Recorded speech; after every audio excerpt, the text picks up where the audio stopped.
welcome back to the Preaching Humanist with David Oliverio, that is I, where no God is required for a life of love, joy, peace, fulfillment, meaning, and purpose in life. And the good life is guided by reason and motivated by love. These are human, intrinsic, and innate emotions we have, love and kindness. We don't need a God for that. So last episode, I discussed the dehumanizing of atheists. I want to stick on the topic because I've just been on a rant lately of the believers I've run into and the articles I've read and the preachers I've talked to. And they mean well, but they've just been lied to because religion is a lie. And most of these believers are very good people. They mean well, but they've been lied to, and we need to help these people.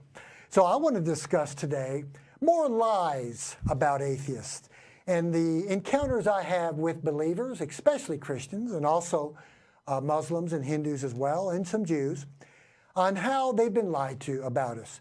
I want to start out with some dialogue I had on Facebook with a woman my age who was one of my former high school neighbors. We attended the same high school. In fact, this lady was a wonderful person, very nice person, is a very strong Christian.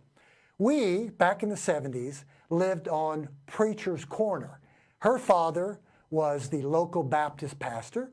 My father was the local Pentecostal, charismatic, tongue-talking pastor. So they called it Preacher's Corner. She was a pastor's child. I was a pastor's child. Very strong woman as far as her belief system goes in Christianity.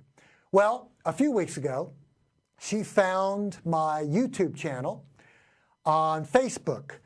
And I'm very overt about my atheism and secular humanism and my activism.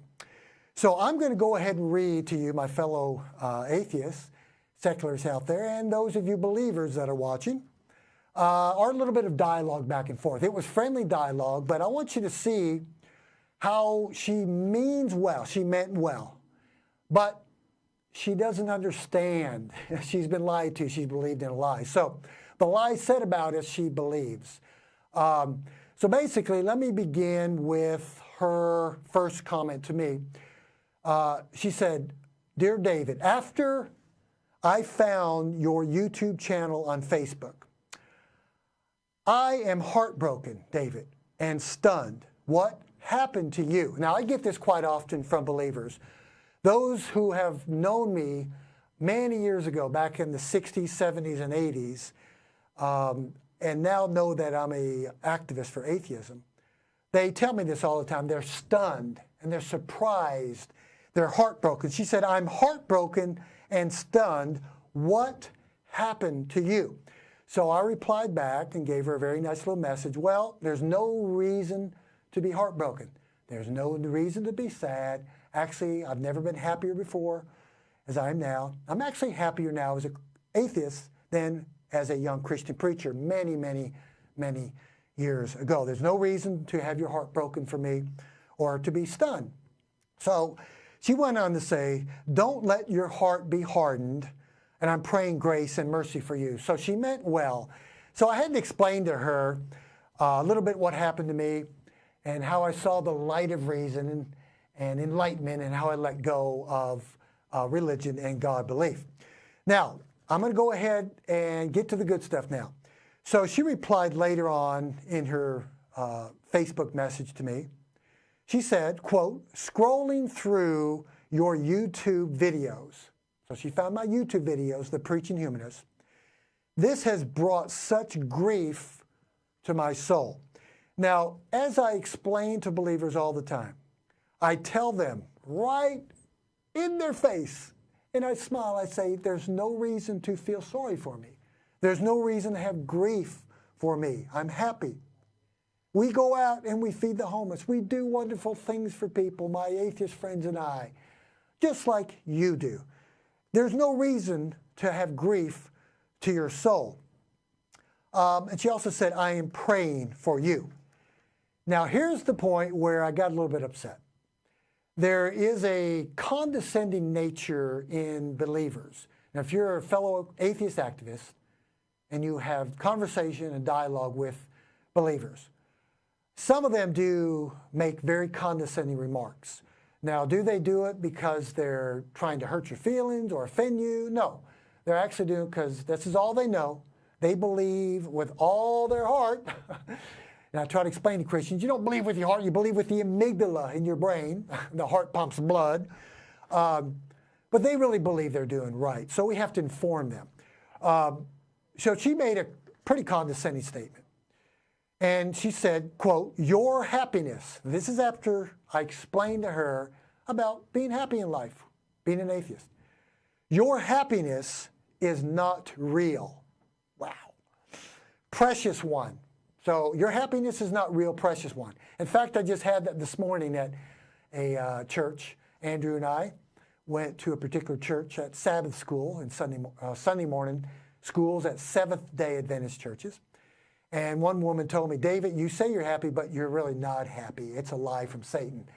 So as I tell other Christians, as I told this woman on Facebook, I said, wow, I mean, here you're telling me that my happiness is not real. You haven't seen me in 40 years.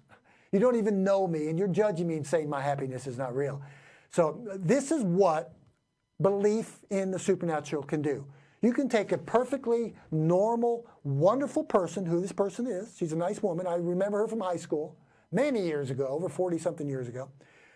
And you take a primitive, archaic mythology like Christianity, and you put that into a good person's mind and you poison their mind with this, of course, she's going to think that anybody outside of her belief system is really not happy. And the only way to true happiness is through Jesus, right? So she said, your happiness is not real. Wow, precious one.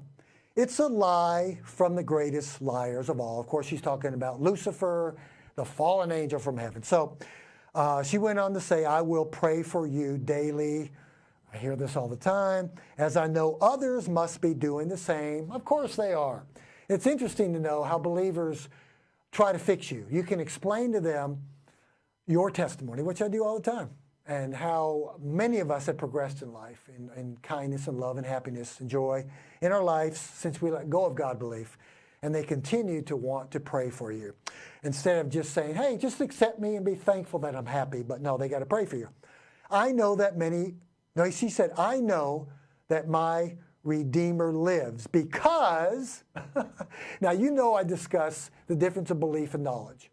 And before she made this statement, I sent her my reply about, well, you know what? You may believe this to be true, but you don't know it. How do you really know? And so forth. And I was trying to educate her about the difference of belief and knowledge. So she said, I know that my Redeemer lives because he lives in my heart. He lives in me. Take care of my friend. So she ended on a very good note. But this, my fellow atheist friends, you know that when you talk to believers, their knowledge of God is, they just know that God is alive because he lives in my heart. And we know that's not really evidence. These are just feelings and their beliefs, not true knowledge. Let me talk about some lies that are presented to we who are atheists, secularists, and humanists. Another incident happened to me about a month ago. Andrew and I were at another Seventh-day Adventist church. We had some great talk and dialogue with two of the pastors there. We went into the Sabbath School, the Sunday School, or Saturday School, and presented to these people some real hard questions and listened to their rebuttals. And then we went to lunch. So we got some good free food, very healthy food, in fact. And we sat at a big round table. The pastors were there with their wives, and many other very strong Christians sat around. So I had an audience. Andrew and I had an audience. And here they know there are two atheists in their presence. So as I say to them all the time, ask me anything you want. Ask an atheist. I'm here to help you understand what a real atheist is like. That we're not out there killing babies and drinking their blood and sacrificing the burnt flesh to Satan, which many of them actually believe. So the tough question I asked the senior pastor there in front of all the other believers was what I ask Christians all the time. Do you love? Now this is after I found out he was about my age, about 59, and he has children and grandchildren. And I simply ask him what I ask Christians all the time. Do you love your children and grandchildren more than I do as an atheist? He got quiet. Everybody was kind of clearing the throat, a little bit uncomfortable. And he looked at me in the eyes. He said, yes, I have a capacity to love more than you do. And this is what I get quite a bit. Now, condescending, of course, but in the world, their worldview, they have true love and happiness, and we as atheists do not. So where does this misconception come, and this idea that we as atheists do not have love or happiness and empathy and sympathy for others and so forth? Well, it comes from their book, the Bible. They believe the lies they're told from their leaders. They're told all the time, if you leave this religion, if you leave Jesus, you're going to be the prodigal son. You're going to fall into nihilism and unhappiness and misery, and moral capital will go away, and we'll have moral corruption in this world and in your particular life because you let go of God belief. These are common things that I run into, remarks I get from Christians all the time. They mean well. They've just been lied to. And they believe the lies because the leadership, their shepherds, tell the sheep these lies about us all the time. So who is it up to, my friends?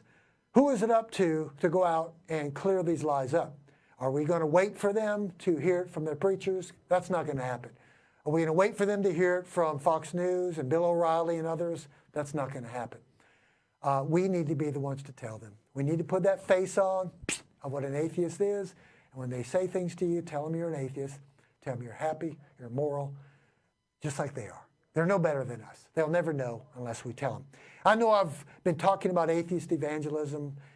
I've been talking about activism for many, many episodes. It sounds redundant, but it's so important that Christians and other religious people, for the most part, are wonderful people. They just are victimized. They're victims. They've been lied to. They believe a lie. We need to help them. Doesn't sound condescending. I hope not. I'm not saying I'm better than them. Some of us have just been enlightened, and they're not. We need to help them. Why? We want it to help them.